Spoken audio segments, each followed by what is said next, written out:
Anda. Rian. Luar biasa. Hari ini kita bersuka cita. Sekalipun ibadah kita ada yang ada di rumah, tapi kita percaya bahwa Yesus Tuhan kita luar biasa karena Dia adalah sobat kita yang luar biasa. Sebelum kita mulai ibadah, mari kita berdoa terlebih dahulu, ya. Tuhan, terima kasih atas kasih-Mu, anugerah-Mu dalam hidup kami. Kami percaya ada sukacita karena Yesus sobat kami yang sejati dalam hidup kami. Kami mau bersukacita dalam nama Yesus. Haleluya. Amin. Ada satu sobatku yang setia.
Sukacita adalah kekuatan kita luar biasa di dalam hidup kita. Kalau kita senang pasti jadi anak Tuhan. Haleluya.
kita sudah bersuka cita, anak Tuhan tidak boleh nakal, tidak boleh bohong. Sekarang kita mau dengar firman Tuhan, kita panggil Tuhan Yesus dalam kehidupan kita, supaya Tuhan Yesus yang ada dalam hidup kita menuntun kita, membimbing kita, dan kita hidup benar di hadapan Tuhan, menjadi pelaku-pelaku firman Tuhan. Ya, kita panggil Tuhan Yesus.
Adik, ada orang enggak?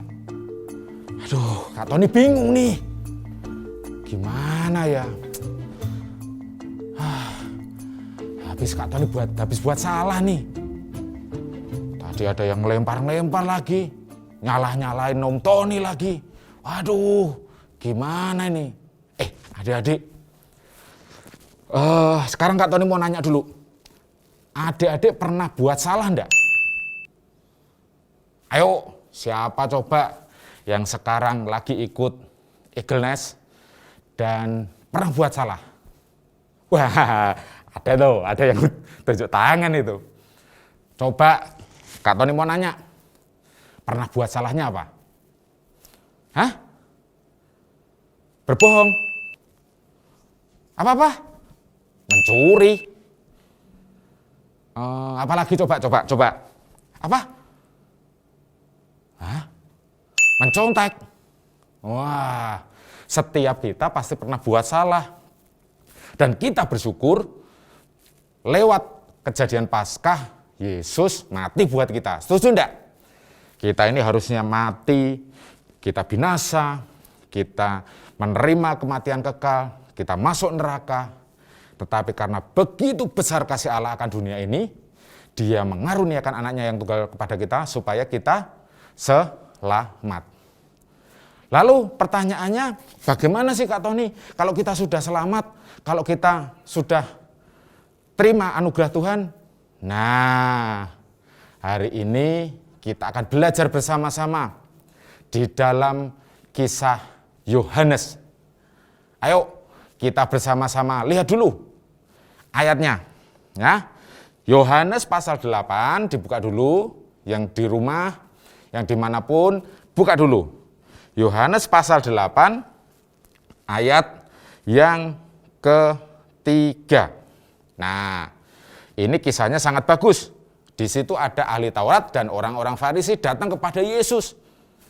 Di sana dikatakan, maka ahli Taurat dan orang Farisi membawa. Jadi mereka membawa siapa? Seorang perempuan. Dan mereka berkata, Guru, ini salah. Ya, Yesus, ini orang ini salah. Ya, orang ini punya banyak kesalahan. Lalu Yesus meresponnya dengan baik. Dia tidak langsung menghakimi, dia tidak langsung menghukum. Bahkan kita lihat di sana di ayat yang keempat, mereka yaitu ahli Taurat dan orang Farisi berkata kepada Yesus, Rabi, perempuan ini tertangkap basah ketika sedang berbuat zina. Nah, adik-adik, jadi ini sebuah kesalahan yang besar. Nah, tetapi mereka malah berkata, Musa dalam hukum Taurat memerintahkan kita melempari. Waduh, adik-adik pernah terpikir enggak? Bagaimana kalau seorang perempuan salah terus dilempari? Wah, tadi Kak Tony juga dilempari. Kaget juga, sakit juga. Tapi kira-kira Yesus ikut melempar enggak? Coba bayangkan, kalau ada orang yang salah, terus kita ambil sesuatu, kita lempar sama dia. Salah kamu. Kira-kira kasihan enggak? Atau kira-kira kita berbuat seperti orang Farisi, atau kita berbuat seperti Yesus? Loh, emang apa yang dilakukan Tuhan Yesus ya Kak Tony? Nah, kita mau lihat bersama-sama. Yuk, kita buka lagi. Di sana dikatakan justru yang dilakukan Yesus sangat luar biasa.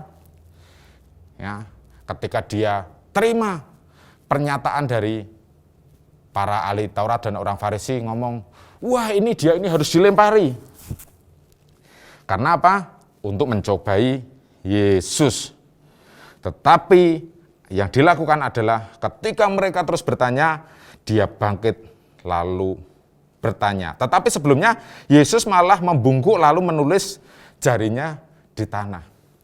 Jadi seolah-olah Yesus tidak menggubris. Dia malah menulis-nulis gitu ya di tanah. Tetapi akhirnya Yesus bangkit dan berkata hal yang luar biasa. Nah, di sana dikatakan, barang siapa di antara kamu tidak berdosa, hendaklah ia yang pertama melemparkan batu kepada perempuan itu. Yesus justru bertanya, ayo, dan menyampaikan, barang siapa dari kalian semua yang tidak pernah berbuat dosa, tidak pernah buat salah, yang pertama dia harus melempar batu. Sekarang Kak Tony nanya nih, kira-kira dari orang Farisi, ahli Taurat dan banyak orang di situ, kira-kira semuanya pernah berbuat salah enggak? Pasti berbuat salah. Ya, pernah melakukan dosa. Tetapi Yesus menyampaikan bukan kabar penghakiman, tetapi kabar yang mengampuni dan mengasihi. Ditunggu, wah kok belum ada yang melempar. Ditunggu, kok belum ada yang melempar. Akhirnya mereka semuanya pergi meninggalkan perempuan itu. Dan Yesus berkata kepada perempuan ini, pergilah dan jangan berbuat dosa lagi. Nah, Yesus datang untuk mengampuni kita. Yesus datang untuk menyembuhkan kita. Yesus datang untuk mengasihi kita dan menyelamatkan kita. Nah, bagaimana kita yang sudah diselamatkan? Nah, seringkali ketika kita bertemu orang lain, teman kita, adik kita, keluarga kita, dan mereka berbuat salah, kita terlalu cepat mudah menghakimi. Wah, kamu salah, kamu tidak benar, kamu salah, kamu tidak benar. Lalu, apakah seperti itu yang diajarkan Tuhan Yesus?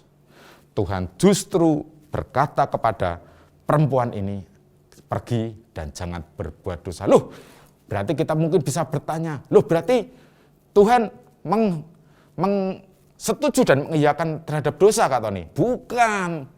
Yesus sangat tidak setuju kepada dosa.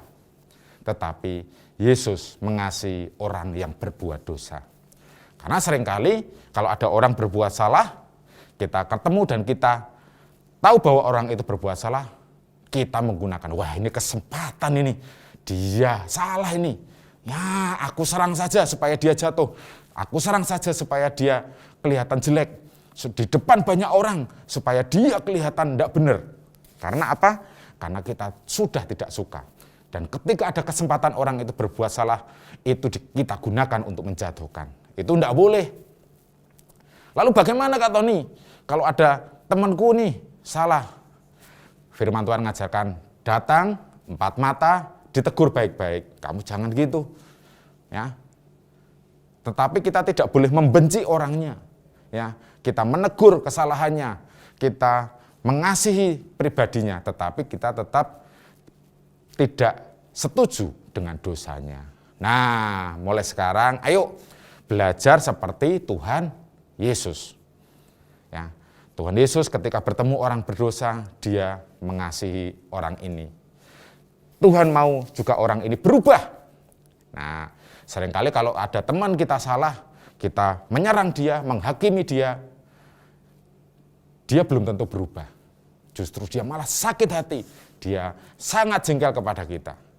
Tetapi kalau kita menegur dengan baik, mengajak dia untuk berubah, maka dia akan melakukan perubahan yang baik. Adik-adik, setiap kita pernah salah. Ketika kita salah, ayo datang kepada Tuhan, minta ampun sama Tuhan. Tuhan, aku salah nih. Tuhan, aku berbuat salah nih. Kalau kita salahnya sama orang tua, datang dong. Pah, mah, ayah, bunda, bapak, ibu, aku salah nih. Ya, disampaikan, aku tadi sudah berbohong, aku tadi sudah mencontek, aku tadi sudah berbuat dosa. Ya.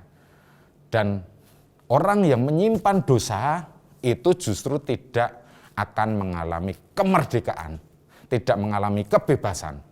Nah, setiap kita yang mau mengaku dosa kita, Tuhan akan memberikan kasih karunia, kita akan dibebaskan. Tetapi kita harus mau terbuka.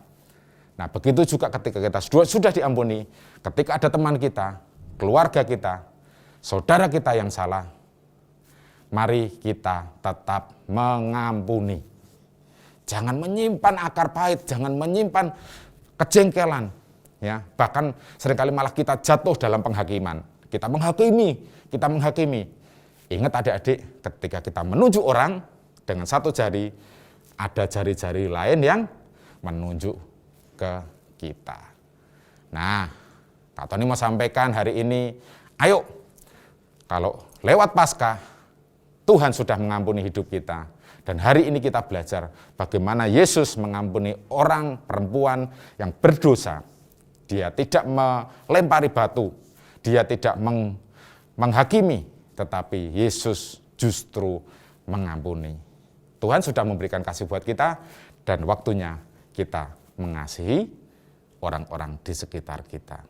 Tetap semangat, jadi berkat untuk orang-orang di sekitar kita. Ayo kita berdoa bersama-sama. Tuhan Yesus, kami mengucap syukur kalau kami sudah menerima keselamatan dari Tuhan. Engkau mengasihi kami, Engkau mencintai kami, Engkau menyelamatkan kami Tuhan. Karena kasih-Mu sehingga kami boleh diselamatkan.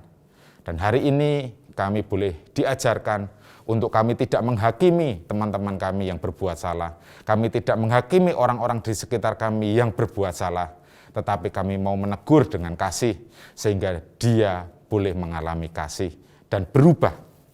Terima kasih Tuhan, terima kasih.